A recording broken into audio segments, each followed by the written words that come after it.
Olá pessoal, bom dia. Juntos estamos aqui novamente para mais um vídeo. Lembrando a você que ainda não se inscreveu em nosso canal, vá lá no YouTube, canal Antônio Lima Braga Júnior, faça sua inscrição, clique no sininho para receber as notificações, para que todos os vídeos que nós postarmos você possa acompanhar. Se você nos acompanha no Facebook, também pode assistir o vídeo por lá. E durante a semana você pode ler o capítulo que nós comentamos aos domingos. Eu vou postando durante a semana para você, ok? Começamos falando que nós vivemos num mundo cheio de mazelas, mas muitos de nós nos consideramos livres para fazer aquilo que bem entender. Entretanto, meus amigos, essa liberdade nem sempre é real. Somos escravizados sem ao menos perceber. E a maior escravidão que nos oprime é a escravidão do pecado.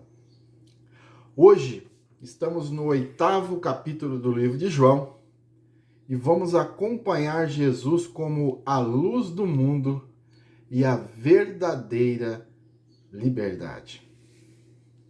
Depois da festa dos tabernáculos que nós vimos na semana passada, Jesus vai então para o Monte das Oliveiras e logo pela manhã ele volta para o templo e começa a ensinar o povo novamente. E muitas pessoas estavam acompanhando. Nesse instante, os fariseus chegam com uma mulher que havia sido pega em adultério. Está lá no versículo 2. Eles então resolveram testar Jesus Cristo. A lei dizia que se fosse apanhado em adultério, deveria morrer. Eles então perguntaram o que Jesus achava. Olha que interessante. Se Jesus dissesse que a mulher não deveria ser apedrejada, seria acusado de violar a lei de Moisés. Mas se ele dissesse que a pena deveria ser aplicada, seria confrontado com a lei romana, que naquele tempo dominava os judeus, e eles proibiram tal pena. Então Jesus seria acusado de criminoso pelo governo romano. Olha que situação. Note aí, meus amigos, a falta de caráter dos fariseus, né? Por quê? A lei de Moisés dizia, em relação ao adultério, que tanto o homem quanto a mulher deveriam ser castigados. No entanto, eles apresentaram para Jesus somente a mulher. Já começa por aí. Mas aí Jesus dá uma lição significativa para nós todos, sobre julgamento do pecado dos outros. Ele confirma a legalidade da pena, mas surpreendentemente relata que somente alguém sem pecado poderia aplicá-la. Quando nós somos rápidos em julgar alguém, é como se nós não tivéssemos pecado. Julgar é uma prerrogativa de Deus. Nós não temos o direito de fazer. Deixe a pinça da acusação de lado, meu amigo. Nós não temos capacidade para julgar ninguém.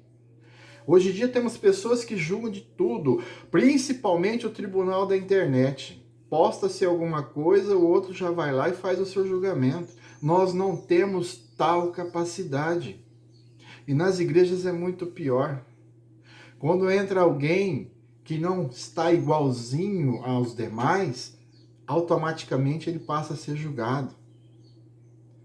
Seja mais amável com seu semelhante, pois nós não somos melhores que ninguém. Jesus então começa a escrever no chão, está lá no versículo 8. A Bíblia não fala o que Jesus estava escrevendo. Poderia estar simplesmente ignorando os acusadores da mulher, esperando eles se autoacusarem. Poderia estar listando os pecados deles no chão, ou até mesmo escrevendo os 10 mandamentos. Nós não sabemos. O fato que não ficou ninguém para apedrejar aquela mulher. Jesus não condenou a mulher acusada, apesar que ele sim tinha condições para fazê-lo. Contudo, ele não foi complacente com os pecados dela. Ele recomendou a ela que fosse em paz, mas que não pecasse mais. Jesus está pronto para nos perdoar. Mas não devemos deixar de nos arrepender daquilo que praticamos. Não fica imaginando que você vai, peca, faz alguma coisa, pede perdão, volta. Lógico, nós somos pecadores, não estamos imunes ao pecado.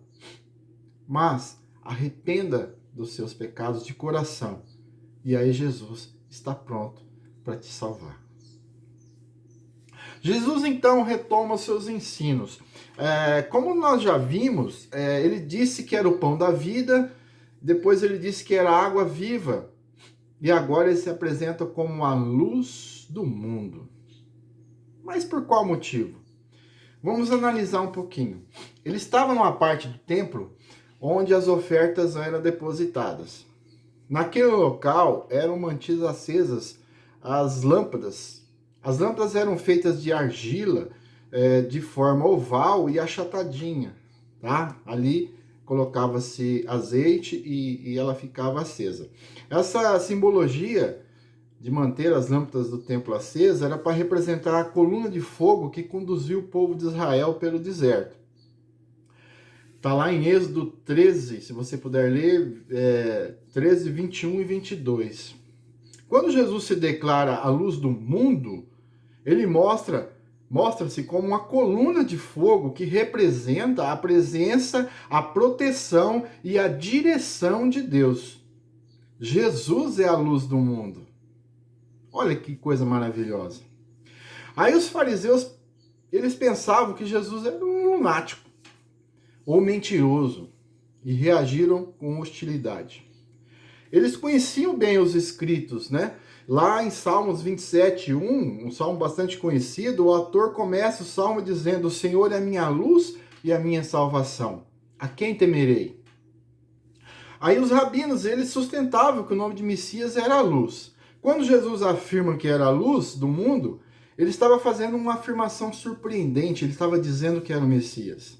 Os fariseus inicialmente então disseram que não se podia considerar correta uma afirmação como a que Jesus fez, porque o testemunho sobre o qual se baseava era insuficiente, porque lá no Velho Testamento dizia que tinha que ter 2 ou mais testemunhas.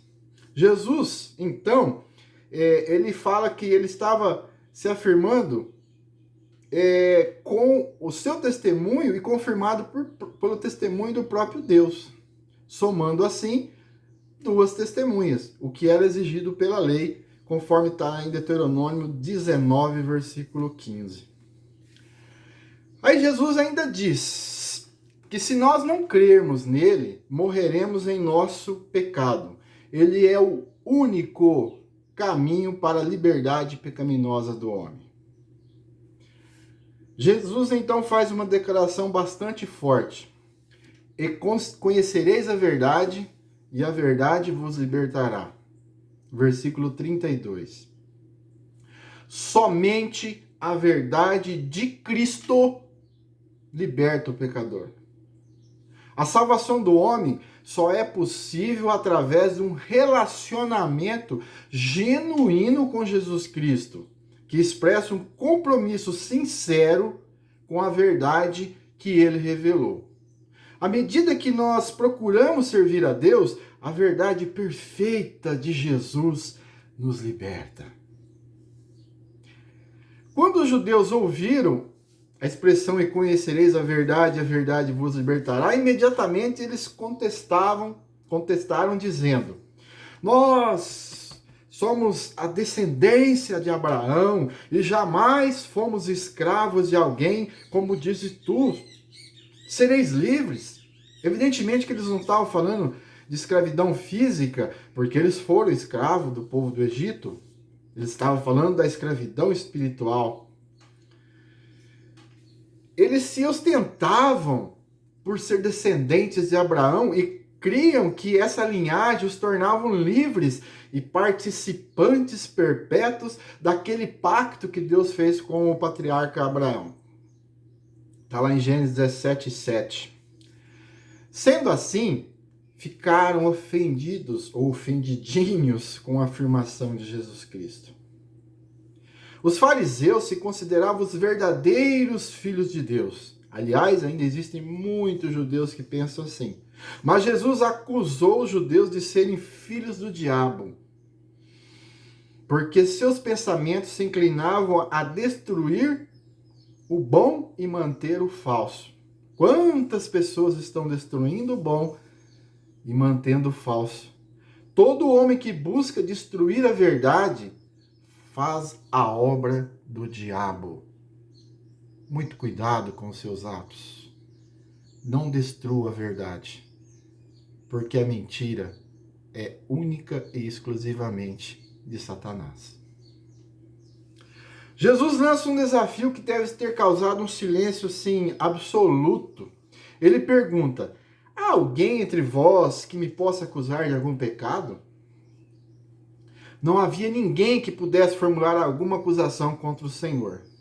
O mestre então diz: se não pode encontrar nenhuma acusação contra mim, então por que não aceita aquilo que eu digo? Aí Jesus mesmo responde a sua pergunta: não aceitam as minhas palavras porque não são de Deus. Vocês são do diabo.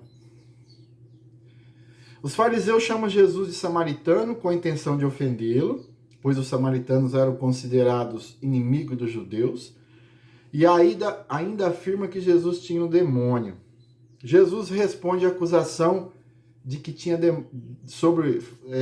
ele tinha demônio, mas não de que era samaritano, pois nunca viu um samaritano como inimigo, pois Jesus ama a todos nós. Jesus disse que o objetivo era honrar a Deus, enquanto eles desonravam a Deus continuamente, está lá no versículo 49.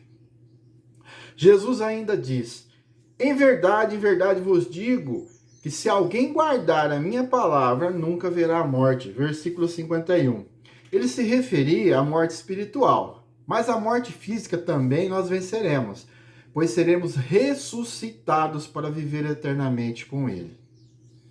Jesus afirma que ele existia antes de Abraão, proclamando assim a sua divindade. Ainda usou o nome santo de Deus dizendo: eu sou.